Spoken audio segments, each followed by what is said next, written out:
seem like it has some conchs on it that would indicate it's got some red heart inside it somewhere. Does that look right to you, Jim? How old would you guess this tree is? Any idea? Is this like a 70, 80, 90? Yeah, I'd put it up in the 80 plus range. Tons of broken off limbs up here and a lot of entry points for fungi.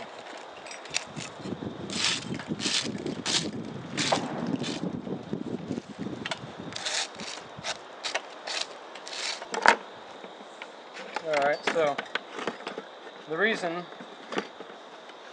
I picked this tree for doing a drilled advanced start was because of these here, and there's a couple other conchs on here which may be old limb wounds, but they've got this rusty reddish fungus thing going on, which is red heart fungus, and that generally means that the tree's of advanced age, and so it doesn't have a real thick layer of sapwood. Hopefully it's got a fairly good sized layer of heartwood inside, and that heartwood should be somewhat softened up if the red heart has permeated into there. That makes it a lot easier to drill, and ideally for the red cockaded, once they finish excavating this cavity, that makes it easier for them to do that. We can certainly put these kind of advanced starts in full cavities in trees without red heart. And I've done it before, but a lot of times what you run into is trees that have a lot of resin-soaked heartwood that gets real gummy and clogs up the bit, and I don't know if that's very easy for the birds themselves to chip away at. I think it probably takes them longer. When I'm starting out, I'm going to make the entrance tunnel at a slight upward angle, and I'm going to use this, it's a 2-inch self-feed wood boring bit. They also make something known as a Forstner bit with slightly different structure on there, but especially for when you're starting out doing an entrance tunnel, having this screw on the front, the self-feed part of it, ideally makes it bite into the wood that much easier and makes it so you don't have to work quite so hard.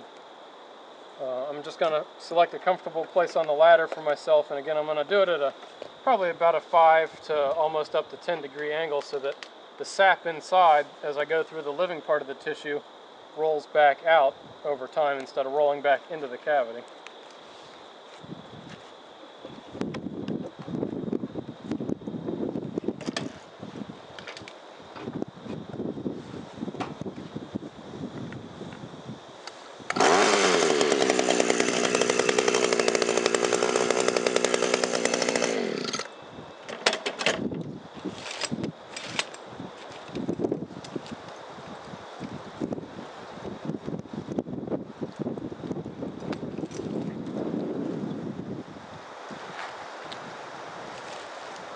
Go.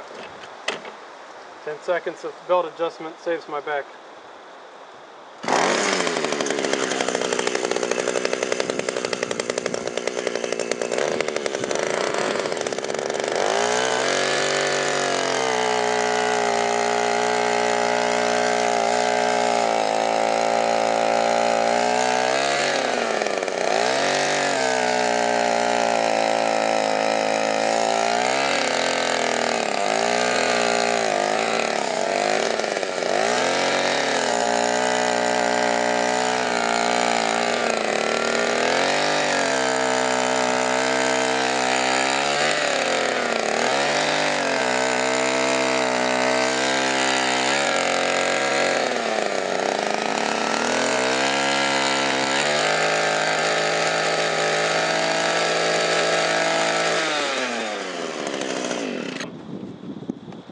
I didn't have a set distance that I went in.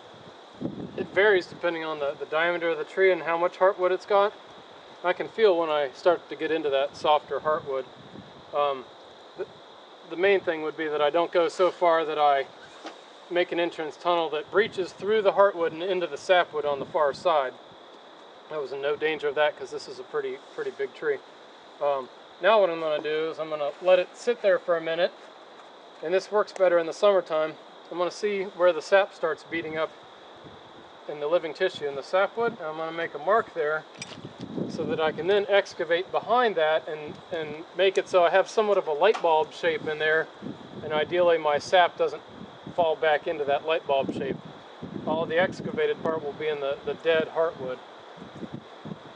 And this is being very slow to sap up, so while I'm waiting, I do my resin works. I don't know if it's slow because it's not in the sunlight yet and it's a cool morning, or if it's loblolly, if it's all those things combined. Even on a winter morning, if the sunlight's hitting it, they tend to beat up fairly quickly. So as I bide my time.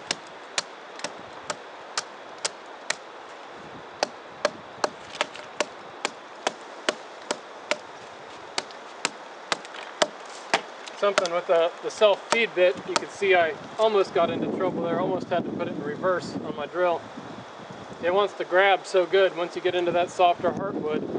It feels nice to just keep on letting it bore into there, but if you do that, then you're gonna get the bit stuck in there. And I'm gonna make a mark, like I said, at the boundary between sapwood and heartwood, which is unfortunately farther in here than I would have wanted it to be.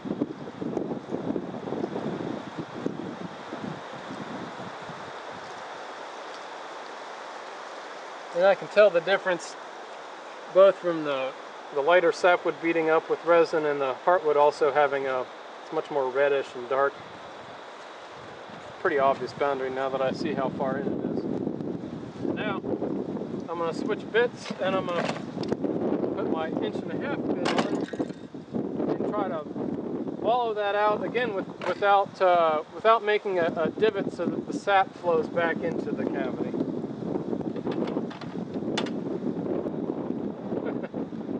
Well, I complain if it's more than 2 inches, and this is like 3.5. I just prefer as small amount as possible. It just makes everything easier, makes for a better cavity. But on a place like this, there's not that many old trees to start with. We've had success with these, where we've got basically a long entrance tunnel through the sapwood. As long as the birds eventually find it and use it, they'll keep it open. If a red cockhead had never started using this, it would be 5 years, and this is going to heal up, and it'll be just barely a mark in the tree. Occasionally, even after that point, a red cockhead will find that and work it again and re-excavate though.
I'll point out here, I am low and I'm holding the drill up relatively high, and I can get away with that because this wood is really soft and I've already felt the texture of it. I'm not going to be catching onto stuff.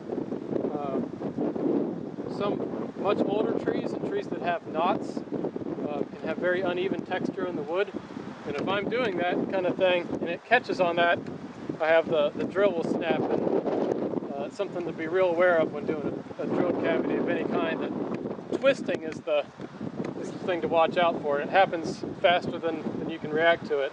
So I'm kind of going beyond my comfort level a little bit doing this, but I need to be able to see up in there, and I've already felt that the tree is soft enough to feel like I can get away with doing that.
I switched it back to the 2-inch bit because I'd made some, kind of had a bunch of rough pieces in there with the 1.5-inch bit. Basically I'd bored little bits going all different directions, and was using this to smooth all those out and really complete the light bulb shape. And obviously I was getting ahead of myself because I had made it rough enough in there, the wood's all uneven. What just happened was that caught some of the rough stuff instead of just boring through, you know, a smooth block of wood. It's catching on all the uneven surfaces I created. Rarely do I let it get out of my hand and spin around like that, but that's probably feels better than having it holding on to it as it spins around. Anyway, I think I'm pretty well. I've gotten as much done as I can do given the limitations of the tree itself. I can still see the remnants of my marker in there where I marked my boundary between the sapwood and the heartwood. If I do much more, I'm in danger of continuing to wallow it out to the point where the sapwood's going to get breached and the sap will fall back into the cavity. It's not ideal. It's not as big as I would want because the entrance tunnel is so long. It makes it so I have fewer angles I can approach it with. But it's certainly where a bird can get in there, work on it, and if it likes it, finish it up. So I'm going to consider that the end of the drilling, and I'm going to do the rest of the putty work just to make it slightly sealed. And also here I've got some gear issue in the drill there. Something's rattling a bit much.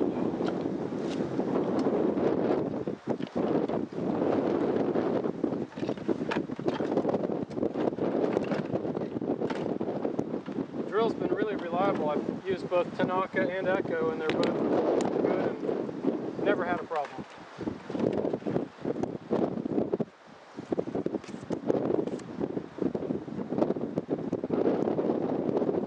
So all I'm trying to do here is line the entrance tunnel with a real thin layer of putty.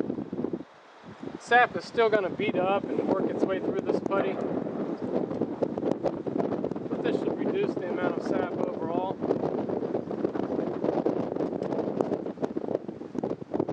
I guess a good rule of thumb is if you can't do this part with your fingers, then the entrance tunnel is too long, and this is right at the edge of that. I can just get around the hole. Again, I'm not trying to make it so that the entrance tunnel is blocked off with sap, just to coat it evenly.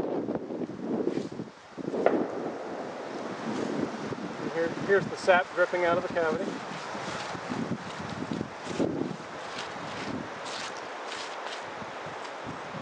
little bit more of that.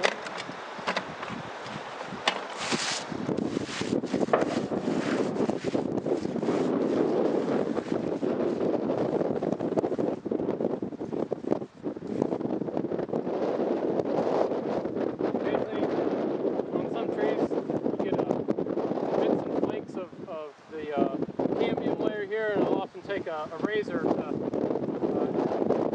like a box cutter blade, to trim that off so there's not big chunks of wood sticking in the cavity.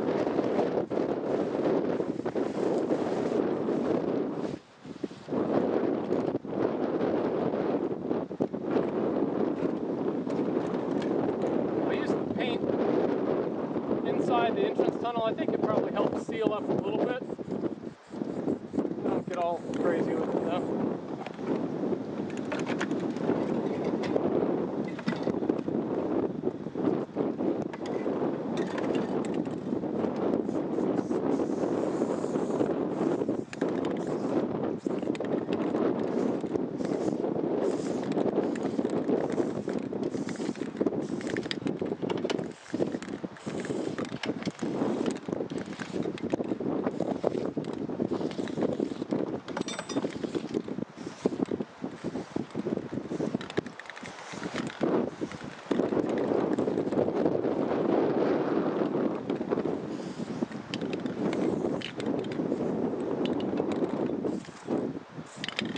And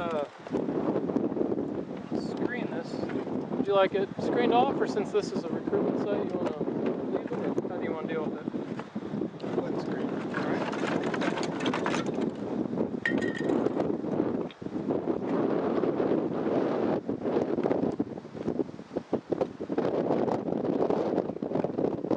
Generally, I try to have them screened for about 4 weeks or so at a minimum to see what's going to happen to it before opening it back up.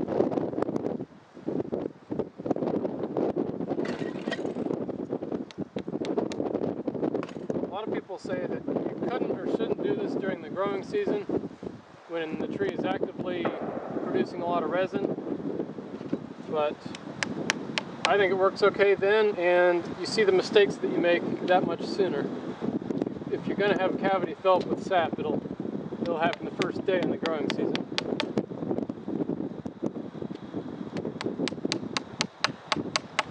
And if it's got problems, you may not notice it during the dormant season. Then you may unscreen it and it may still fill up with sap. Okay, we're done. Looks beautiful. Looks good on the outside. I don't know, you know, birds are going to have to do quite a bit of work on their own to make that one home.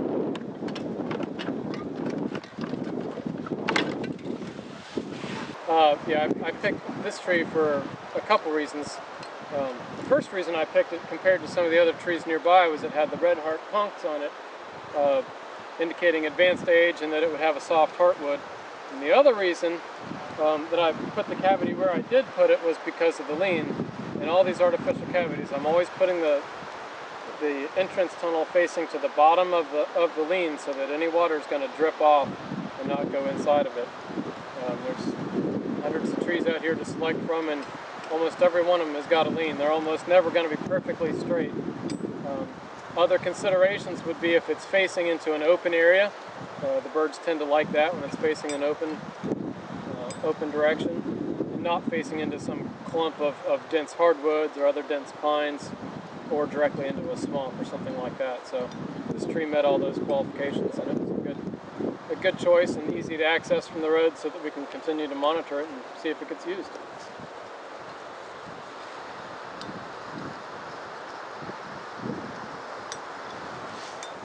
And another thing that maybe we haven't always paid attention to, sometimes the snakes are pretty smart and persistent, and they'll come from another adjacent tree and then come down. You can't always, do anything about that as you're putting in an artificial cavity, but if everything else is equal and I can use a tree that's kind of by itself, that's sometimes a nice thing too.